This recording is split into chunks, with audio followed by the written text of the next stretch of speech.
काय सांग भारी होता बरे चेतन ए चेतन असा नाही घराकडे काय चेतन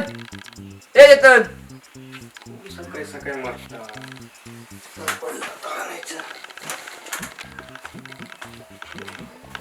नरकटीची धोरा हडे काढली काय रे काय मला सांगा तुका कसले दिवस इले कसले दिवस दिले सकाळी तुझ्याकडे येऊ चला माझ्याकडे येऊ चला चला नी म्हशी होत गोट्यात म्हशी असत गोट्यास मागा म्हशी दी मग तू काय का दूध काढतो तुका नाही रे तू तिथं चल चल चल. चल उशीर जरा म्हशी येतोय मग माझ्या कायला का ना पेट्रोल 100 झाला पेट्रोल 100 अरे गाडीत टाकू पेट्रोल नाही माझ्याकडे माझ्याकडे पण नाही आले काय करतो आता म्हशी गाडीच्या पुढे बांधतले आणि गाडी ओढतले चल तू म्हशी दे हा चल दोन रेडे होत हो असं ते पण दे पाठी बांधू नाही माका ओढू चल मागू कसा मी मन